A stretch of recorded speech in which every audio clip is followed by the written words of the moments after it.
people that live in the mountains and are affected by these issues are in fact the experts on it, that what the grassroots groups are doing, and all of those efforts are essentially making sure that the people that actually know best, which is the people that live on the land, the people that work here, the people that raise their families here, that they need to be heard and that they need the tools to live their lives.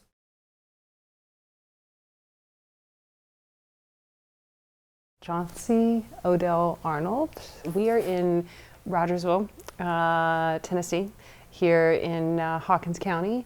Everyone on both sides of my family is from a 3-hour radius of this point. It's not only like the natural beauty, which is kind of astounding and overwhelming. I really am enjoying being back and kind of rediscovering, taking pride in where you are on the land, understanding yourself in reference to the geography and the history. I'm really enjoying also like rain and water. I lived out west for a while, and so seeing all the greens and being out, yeah, there's a lot of water.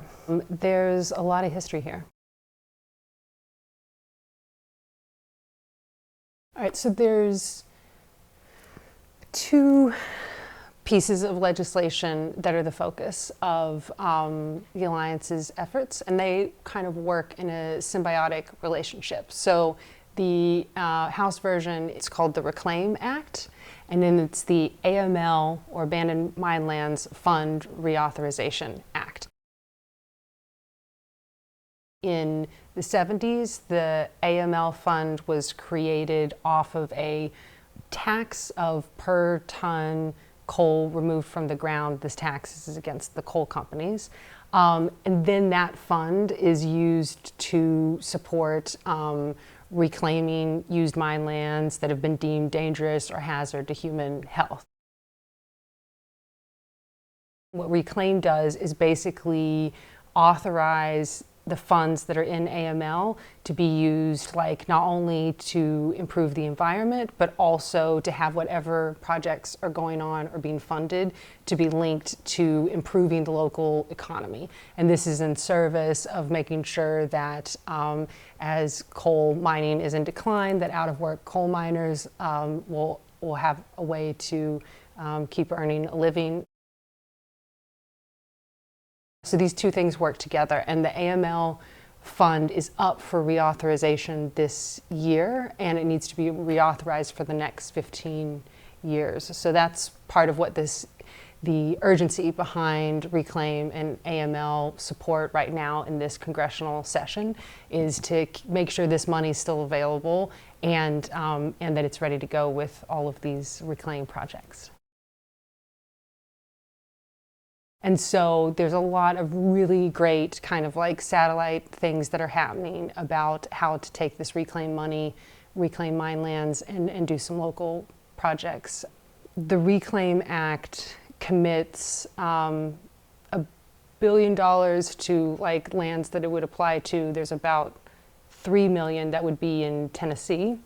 And it's to help clean up the hazardous abandoned coal mine lands. And then it's also to, if it's passed, then it would spur immediate job creation and create the conditions for longer term, locally driven economic development efforts to build better, brighter futures in coal communities across the country.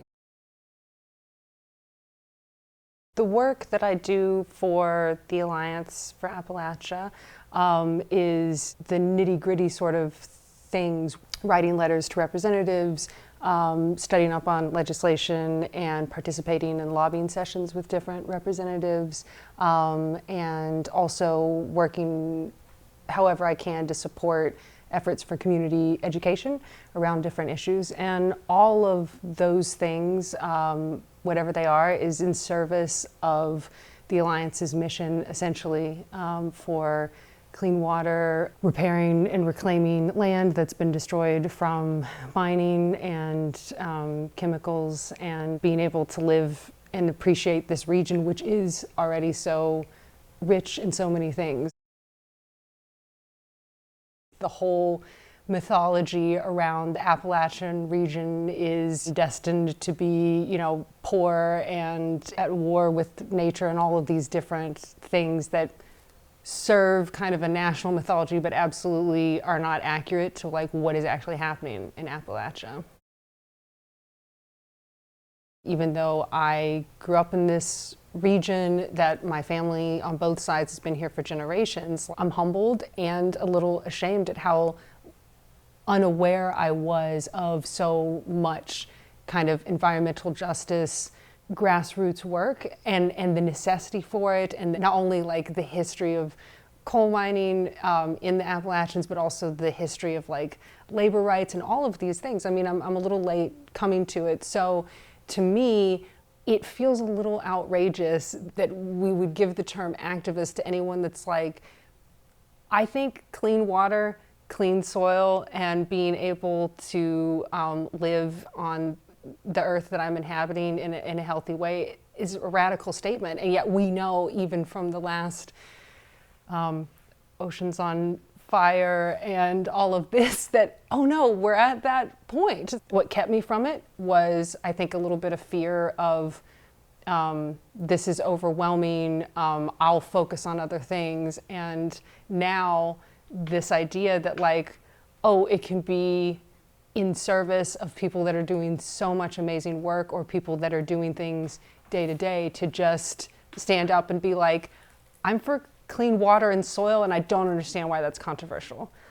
I'm motivated by the courage of people that are like, the emperor has no clothes, and I'm not going to sit here and die for a corporation because it's inconvenient to think about that society is an active process and we're going to have to always be active in it, and no one is going to care for us more than we are, have the capacity to like come together. It can be overwhelming to think about the long history of corporate extraction in this area, and then I think about the Alliance for Appalachia, the Highlander Center, everyday people trying to live their lives, and then become radicals, because it's radical to like want your people you care about to have clean water and clean soil.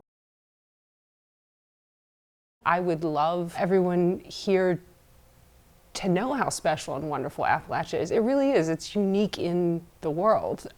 I see a future here with the natural resources and natural bounty of the people that already live here to kind of make this a region of possibility as much as anywhere else on Earth. Being just recently returned to this area, and of course I'm kind of feeling it a little bit about like the magic in the mountains here. I'm really on this like, not only do you not apologize for being from Appalachia, but it's magical here. There is no cap to the capacity for people here.